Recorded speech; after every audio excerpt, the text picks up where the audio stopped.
지금 우리보다는 미국이 더 급해진 상황들이 아닌가 보고 있습니다. 미국 입장에서는 중국을 대체할 수 있는 지역에 대해서는 적극적으로 좀 상호관세를 인하하는 어떤 노력이 사실은 좀 필요하다. 하나 좀 주목이 되는 거는 베트남과는 사실 얘기가 없다라는 게 사람들. 그러니까 베트남 같은 경우 이번 7개국에서 베트남이 빠졌다라는 얘기 자체는 그만큼 베트남 지역에 중국 입김이 상당히 크기 때문에 미국 입장에서도 뭐 베트남이 필요하긴 하지만 중국을 견제한다는 입장에서 일단 베트남을 좀 제외시켰던 부분들이 아닌가 좀 생각을 좀 하고 있고요. 그래서 네. 트럼프 대통령이 뭐 관세 정책을 포기하기는 어려운 상황들이니까 최대한 뭐 관세를 내릴 수 있는 국가에 대해서는 또 수입 물가라든지 이러한 쪽의 충격 또 공급망 차질 자체를 상당히 좀 완화시킬 필요가 하나 있는 부분들인 것 같고요. 네. 네, 월스트리트 모닝 브리핑 함께하고 있습니다. 이번에는 글로벌 인터뷰 IM증권 박상현 전문위원 함께할게요. 위원님 어서 오세요. 예, 안녕하세요. 네, 반갑습니다. 요새 괜찮으세요? 흰머리가 이렇게 많이 보이시는 것 같죠? 예, 많이 신경 쓰이시는 일이 신경 쓰이는 일이 많아서. 그렇죠. 예. 그래서 우리 어르신분들도 이따 이렇게 흰머리가 많이 보인다 하면 요새 스트레스를 좀 많이 받으시는구나 이렇게 생각이 좀 들거든요. 예, 위원님은 어떤 부분에 스트레스를 많이 받으세요? 최근 시장 내용 중에서는? 일단 뭐 상호관세가 예상보다 사실은 좀 제가 예상했던 것보다 상당히 좀 뭐랄까요. 복잡하게 흘러가죠. 복잡하다보다는 뭐 파괴적인 관세적인 어떤 관세가 사실은 처음에 첫 발표는 사실은 좀 시행이 됐던 부분에서 네. 좀 당황스러웠던 부분들이 좀 있는 것 같고요. 또 워낙 이제 말들이 뭐 트럼프 대통령이 매일매일 이렇게 좀 말을 이렇게 뒤엎는 듯한 그렇죠. 모습을 하다 보니까 저희가 이제 리포트를 쓰는 입장에서 보면 이제 리포트를 써도 그 다음 날 바로 뭐 이렇게 쓰레기가 되는 듯한 모습이 아이고. 있어서 좀 당황스러운 부분들이 좀 있는 것 같습니다. 그러니까요. 예. 이게 보통 이제 다음날 리포트가 발간이 되기 위해서는 예. 그 뭐 여러 가지 이제 단계들이 있을 거 아니에요. 예. 근데 이제 밤 사이에 말을 확 바꿔버리니까 그렇죠. 예. 다음날 아침에 보고서가 너무 올드해져 버리는, 틀려버리는 예, 그런 맞습니다. 내용이 돼버려가지고 어떻게 어젯밤과 오늘 아침 사이에는 괜찮으셨어요? 예, 뭐 오늘 변화는? 밤, 예, 뭐 그게 어제는 뭐 조금 다행스러운 어떤 그 발언들이랄까요? 네.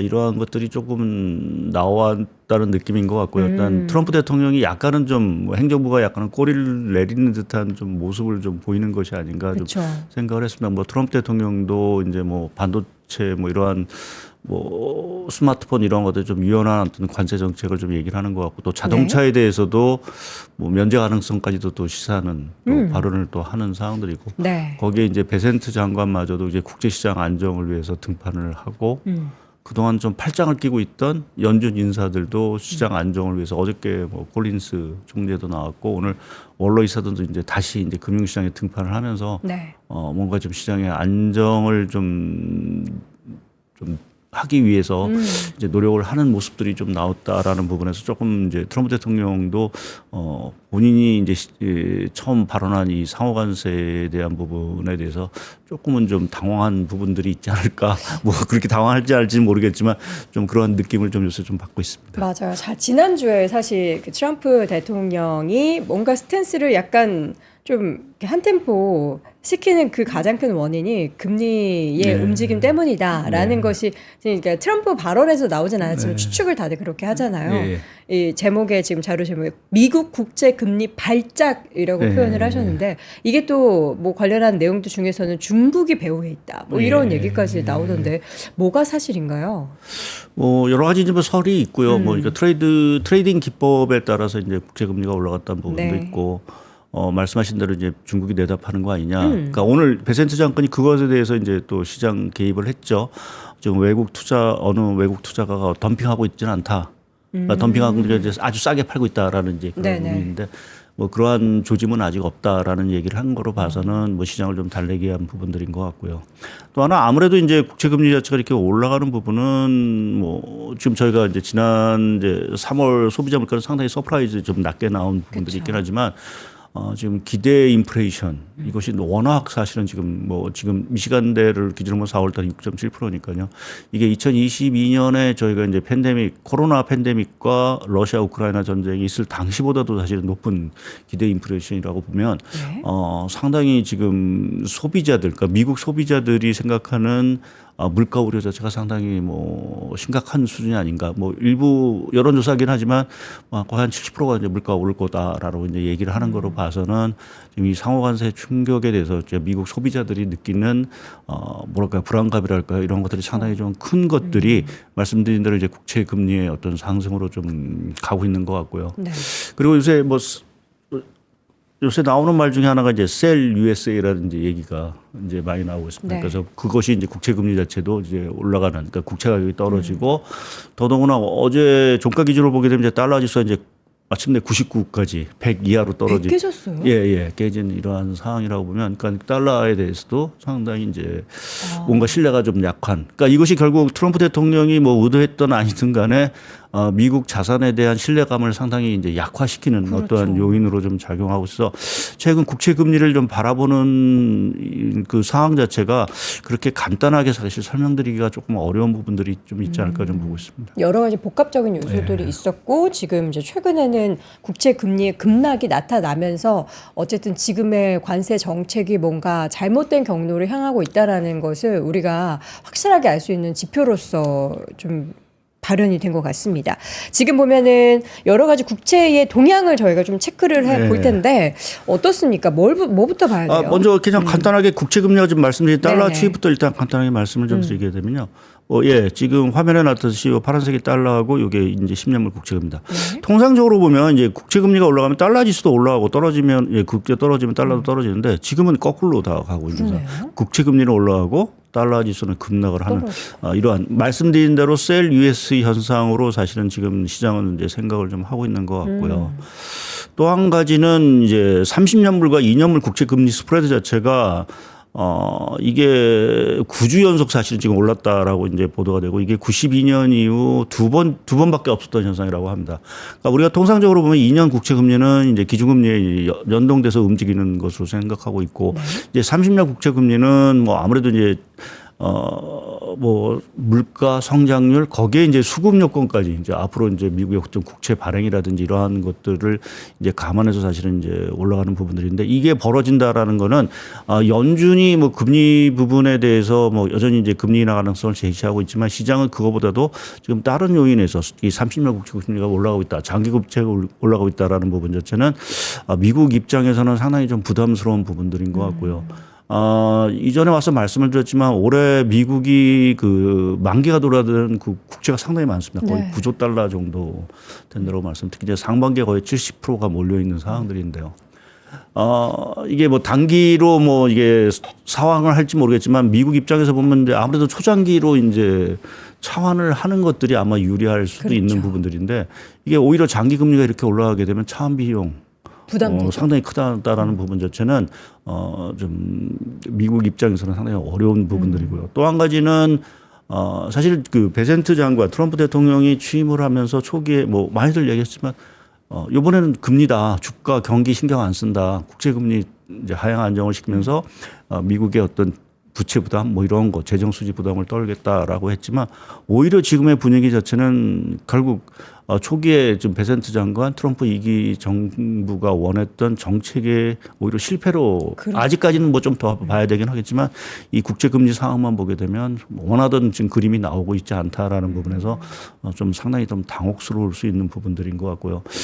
이러한 흐름이 계속 지속이 된다라고 하면 뭐 재정 수지 적자 개선은 불구하고 오히려 미국의 국채 부담 자체가 더 커질 수 있다. 그것이 말씀드린 대로 시장으로 하여금 셀 USA라는 어떤 이러한 현상들 자체를 더 촉발시킬 수도 있는 부분들이어서 최근에 이제 30년 국채 금리 상승 자체가 상당히 조금 부담스러운 부분들인 것 같고요.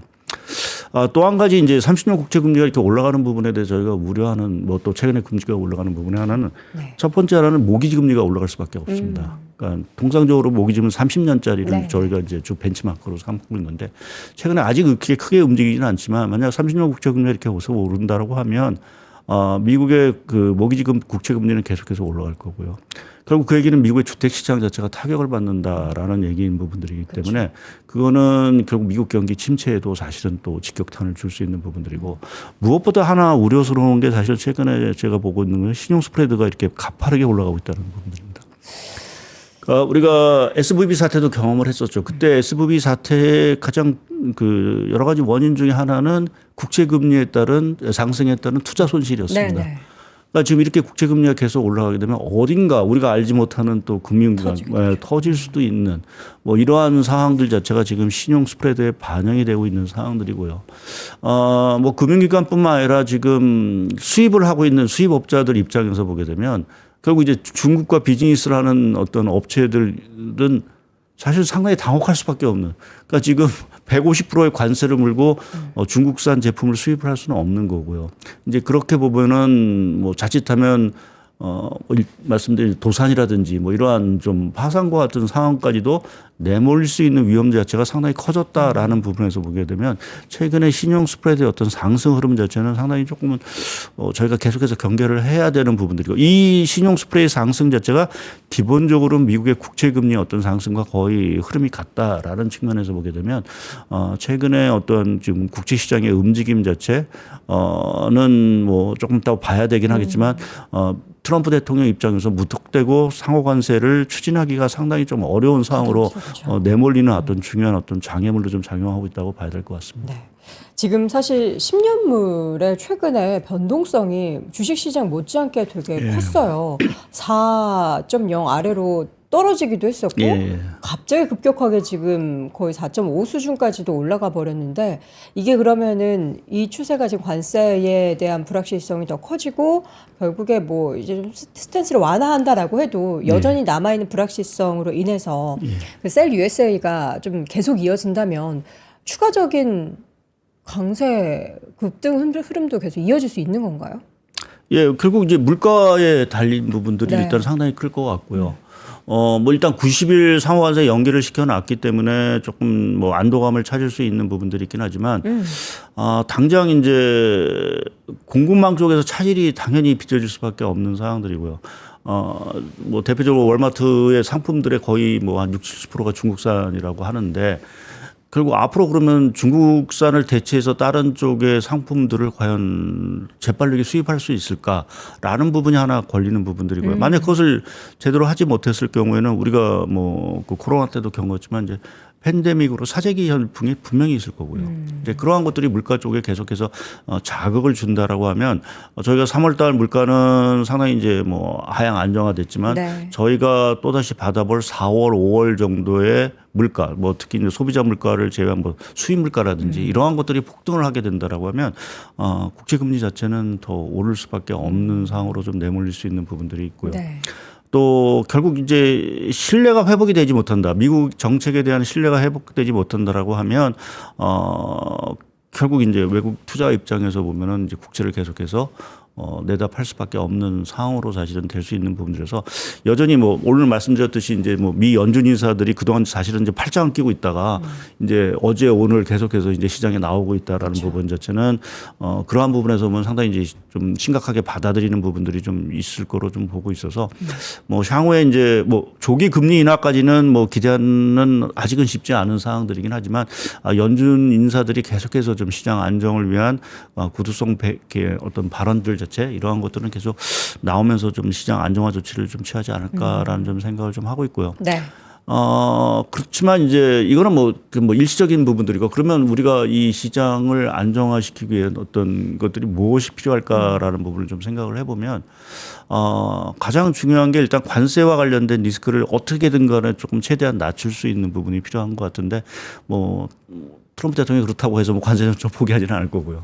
이제 그렇게 보면은 제 생각에는 소위 말하는 핵심 국가들, 그러니까 미국 입장에서 보게 되면 상당히 이제 그동안 그 교육 의존도가 높았던 또 우방이었던 국가들에 대한 개별 협상 속도 자체는 상당히 좀 빨라지지 않을까라는. 대표적으로 어떤 나라가 있어요? 어저께도 뭐 미국 대표부에서 7개국을 지정을 했죠. 대표적으로 EU, 한국, 영국, 일본, 그리고 이스라엘, 그리고 인도, 인도네시아 딱 7개를 이제 지정을 해서 이 7개에 대해서는 조기 개별 협상에 나서겠다라고 했고 오늘 베센트 장관도 한국 아마 다음 주부터 이제 관세 협상 뭐 하겠다라는 어떤 뉴스 보도가 나온 걸 보게 됩니다. 우리나라 관세 협상이 가능한 상황인가요 지금? 뭐 지금 우리보다는 미국이 더 급해진 상황들이 아닌가 보고 있습니다. 그러니까 중국이 당장 뭐 지금 뭐 미국과의 협상에 나설 가능성은 희박해 보이는 네네. 부분들인다라 보면은 미국 입장에서는 그 말씀드린 대로 중국을 대체할 수 있는 뭔가 지역에 대해서는 적극적으로 좀 상호 관세를 인하하는 그러한 어떤 노력이 사실은 좀 필요하다. 그것이 결국은 시장으로 하여금 물가 압력 자체가 그렇게 높아지지 않고 뭐 우리가 뭐 연준 인사들이 얘기하는 것들은 일시적인 어떤 충격에 그칠 수 있는 가능성을 키우는 것들이 일단은 할 수 있는 데부터 빨리빨리 이제 좀 개별 협상을 타결시켜서 이제 물가의 어떤 우려를 좀 진정시키는 어떤 상황으로 좀 가지 않을까 좀 생각을 하고 있습니다. 네. 하나 좀 주목이 되는 거는 사실은 그 앞서도 말했던 베트남과는 사실 얘기가 없다라는 게 사람들. 그러게요. 예. 지금 중국과 베트남이 약간 편을 먹고 있는 예. 그런 상황이 연출될 것 같아서. 그러니까 베트남 같은 경우 지난해 12월부터 이미 그 상당히 외교적인 노력들을 기울였다는 게 네. 이제 일반적인 뉴스인 거. 그래서 가장 먼저 아마 조기 타결될 거다라는 게 어떤 시장의 생각들이었는데 이번 말씀드린 대로 지금 7개국에서 베트남이 빠졌다라는 얘기 자체는 그만큼 이제 베트남 지역에 중국 입김이 상당히 크기 때문에 그런 부분들이 아닌가 좀 생각을 하고 있습니다. 네.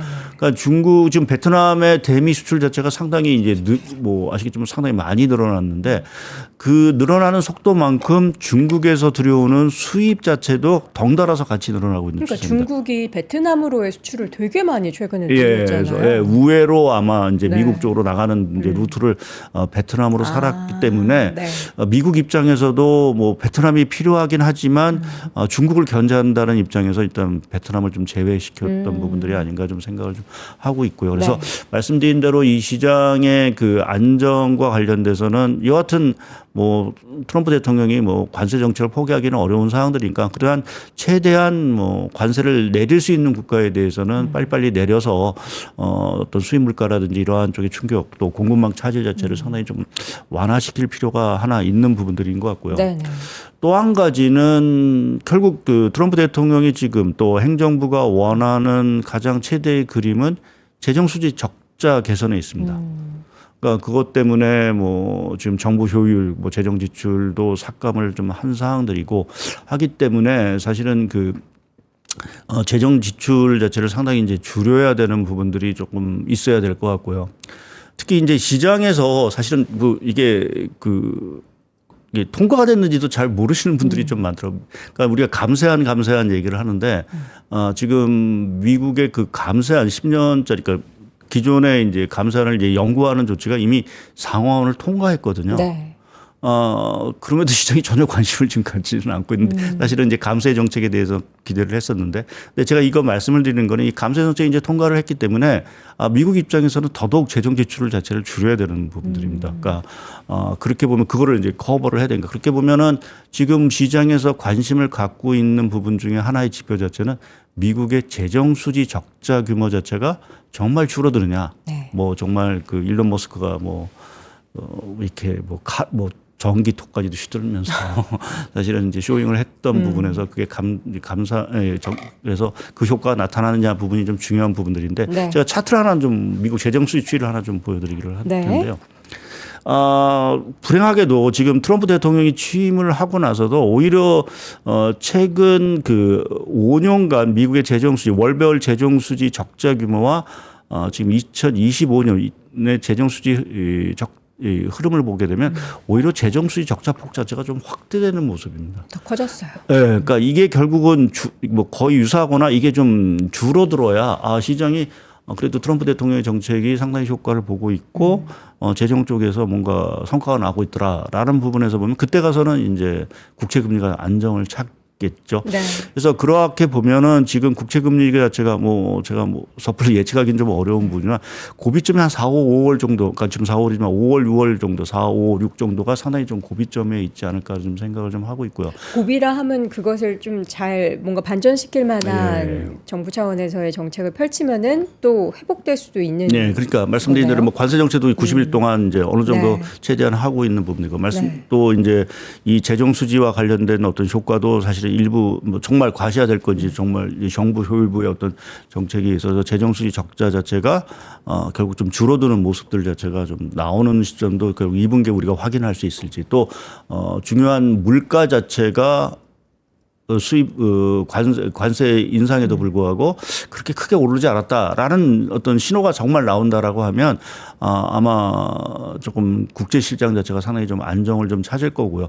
이제 그때 가서는 연준 입장에서도 보면 이제 금리 인하를 하는데 상당히 조금 부담이 좀 덜어들 수 있는, 그러니까 물가 자체가 생각보다 크게 오르지 않고 오히려 좀 지표는 나빠졌으니까 그때 가서는 이제 금리를 6월 정도에 내려도 큰 무리가 없겠다라는 이제 판단이 있을 수도 있는 부분들이어서 그렇게 보면 지금 앞으로 전개될, 그러니까 한 6월까지의 흐름 자체가 미국의 국제시장 안정, 그것도 이제 주가 흐름의 어떤 그 추세적인 반등 여부를 결정할 수 있는 어떤 좀 분수령의 역할을 하지 않을까 좀 생각을 좀 하고 있습니다. 지금 우리가 그러면은 향후에 4월에서 6월 사이에 어떤 시나리오가 펼쳐지게 될지를 그냥 이렇게 여러 가지 케이스를 생각해 볼 수 있을 뿐 여기에 대해서 어디가 더 좀 가능성이 높다라고 얘기하기가 참 어렵네요. 네, 지금 당에서 여전히 뭐 트럼프 대통령의 어떤 정책이 혼선을 계속 스스로 불러일으키고 있는 상황이기 그쵸. 때문에 그 혼선 자체로 통해서 지표들 자체가 과연 어떠한 그 결과를 이제 내놓을 건지에 따라서 시장이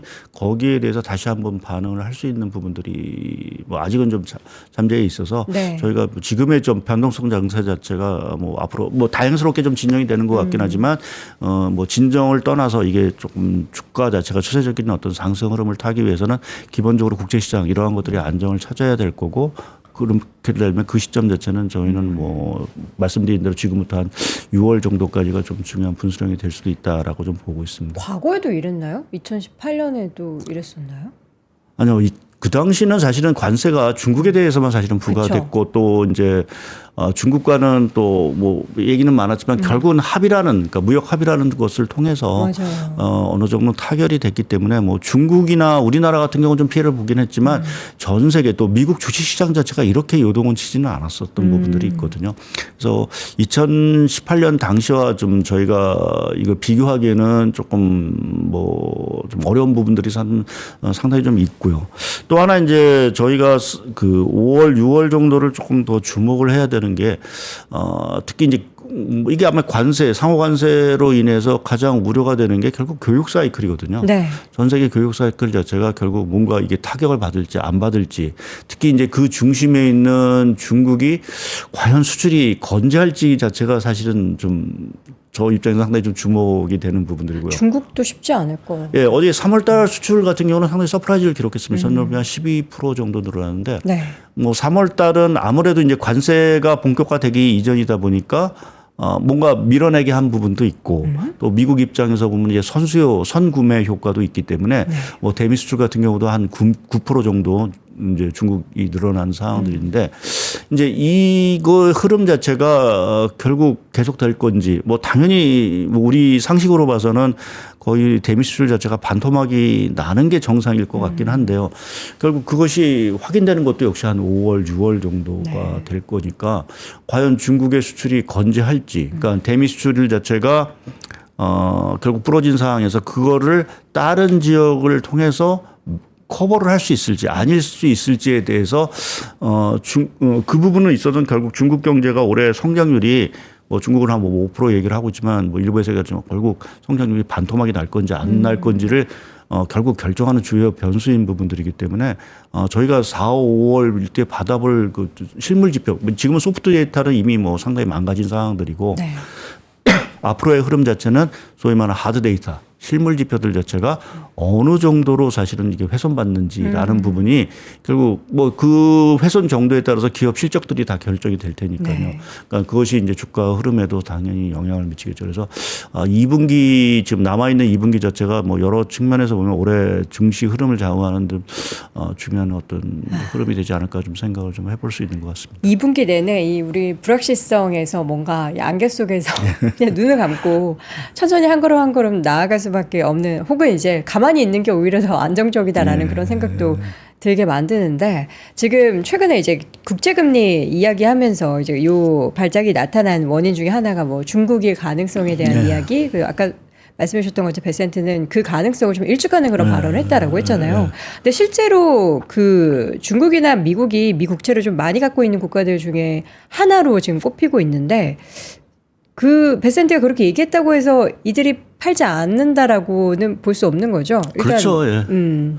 저희가 뭐 이제 데이터를 보고 이제 정말 팔았구나라고 이제 확인을 해야 되는데 그렇죠. 그것도 좀 애석하게 저희가 확인할 수 있는 시점이 거의 5월 말 6월 초 정도 돼야 될 것 같습니다. 그래서 당장은 이제 중국이 이제 내다 팔고 있는지는 사실은 조금 저희가 뭐 확인이 조금 불가능한 부분들이 네네. 좀 있고요. 근데 좀 하나 일단 뭐 차트만 조금 보여드리면. 네. 여하튼 지금 계속해서 팔고는 있습니다. 지금 중국과 홍콩이 언제부터? 보유하고 있는 그 국채 보면 그러니까 코로나 팬데믹이 지나면서부터 계속 팔고 있긴 합니다. 그래서 최근에는 다소는 이제 좀 파는 추세 자체가 좀 주춤해지긴 했지만 여하튼 계속 팔아왔고 아직도 거의 한 1조 달러에 상당하는 지금 미 국채를 좀 들고 있는 상황들입니다. 공교롭게 이 국채를 내다 팔고 그러면 중국이 뭐를 샀느냐 보면 대부분 이제 금을 샀어요. 예, 금을 해서 그 외환보유고상의 이제 금 자체가 상당 부분 이제 늘어나는 이러한 추세를 저희가 확인할 수 있는 부분들이 있고 그래서 네. 최근에 금 가격 상승을 사실은 이제 주도하는 여러 가지 원인 중에 하나 보면 이 중국 등 이제 이머징 국가들의 금 수요 자체가 상당히 이제 많이 늘어나는 부분들이 하나 있는 것 같습니다. 미국도 많이 샀는데 중국도 많이 사고 예, 그래서 있고. 미국도 제가 하나 가져왔는데 네. 미국의 금 수입도 지난해 12월부터 계속해서 폭발적으로 사실은 늘어나고 있는 상황들입니다. 다들 금을 엄청 쟁이네요. 그러니까 미국이 왜 이렇게 금 수입이 확 늘어난지에 대해서는 설명이 사실은 뭐 이게 금 입태프가 많이 늘어나서 실물이 뭐 부족하다라는 얘기도 있고 뭐 결국은 관세는 이제 금에 대해서 안 매기로 했는데 결국 뭐 시장에서는 금에도 관세 매기는 거 아니야. 그래서 뭐 미리 샀다는 소리도 있고 뭐 여러 가지 좀 소리가 있는데 여하튼 뭐 좀 달러 가치가 이제 흔들리고 있는 상황에서 이게 미국이 금 수입을 이렇게 많이 늘었다라는 거는 그렇게 썩 달가운 현상은 아닌 것 같고요. 그렇죠. 그래서 지금 어떻게 보면 일부 뭐 금 전쟁이 있지 않느냐.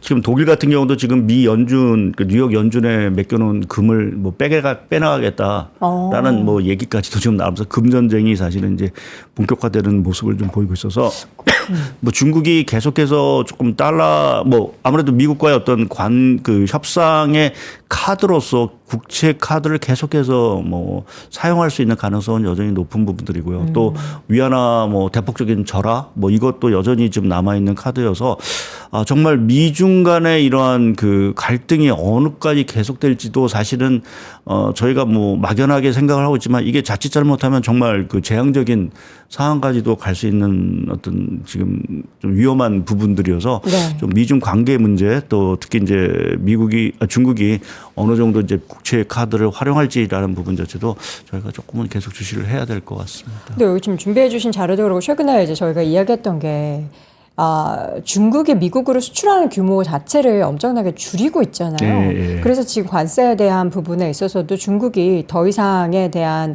뭐 강력한 대응을 하지 않는 것 자체가 아예 그냥 교역 자체를 하지 않아도 될 만큼의 중국은 지금 알아서 독자적인 구조를 지금 만들고 있는 것 같거든요. 이렇게 되면 미국의 약발이 안 먹힐 것 같은데. 과거에 비해서 분명히 이제 약화된 부분은 분명하죠. 제가 그 수출 비중을 좀 차트를 그려봤는데요. 네. 그러니까 2018년에는 사실은 컸습니다. 거의 한 대미 수출 비중이 20% 정도 됐으니까. 거의 한 18% 정도인데 지금은 거의 한 좀 상당히 좀 낮아져서 14% 정도 되는 상황들입니다. 근데 이게 수출 비중이 낮아졌다라고 좀 말씀드린 대로 좀 우회 수출 아까 말씀드린 베트남이라든지 이러한 쪽으로 사실은 또 흘러가는 부분들도 있고 그렇죠. 또 단일 국가로 보게 되면 여전히 10% 넘는 국가는 미국이 거의 유일한 국가 뭐 이유가 있긴 하지만 이거는 중국에서 수출하는 국가들 중에서는 이유야 뭐 단일 국가가 아니기 때문에 저희가 보는데 결국 단일 국가로서는 미국이 가장 큰 국가이기 때문에 여기서 수출이 안 된다라는 건 결국 중국 제조업 경기 자체가 살아나기가 상당히 좀 어려울 수 있는 부분들이 있어서 뭐 견딜 수는 있겠죠. 네. 견딜 수 있는 부분들. 그러니까 지금 뭐 일각에서 얘기하는 거 우스갯소리로 미국 국민들은 뭐 관세 정책의 불만은 결국 내년 중간 선거에 표출할 될 거고 중국의 어떤 이러한 국민들의 불만이 나온다라고 하면 결국 가둬오면 되는 이런 중국의 입장이기 때문에 결국 중국은 뭐 견디면 된다. 그러니까 말씀드린 대로 뭐 내년 중간 선거까지도 최소한 뭐 견디면 된다라는 어떤 심정이 있기 때문에 견디긴 할 수 있는데 고통 자체는 그렇다고 없다고 볼 수는 없는 부분들이죠.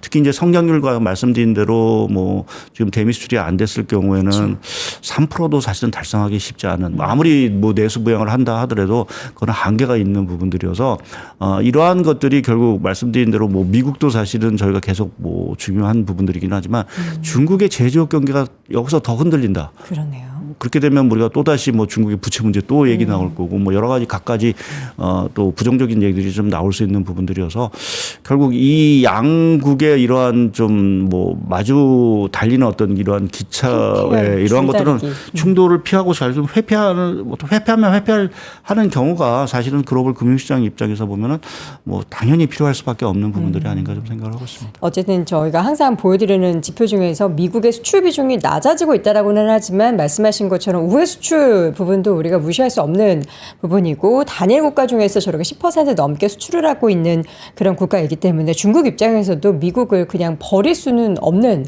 그런 상황. 과연 이게 언제까지 양쪽에서 버티기를 할지 또 그 가운데 얼마나 물밀작업으로 협상을 진행하게 될지가 이번에도 관건이 될 것 같습니다. 자, 일단은 미국 국채 계속해서 저희가 챙겨드리도록 하겠고요. 미중 간의 무역 분쟁 이야기도 저희가 계속 챙겨드리겠습니다. 자, 글로벌 인터뷰 함께했고요. IM증권 박상현 전문위원과 함께했습니다. 고맙습니다. 예, 감사합니다.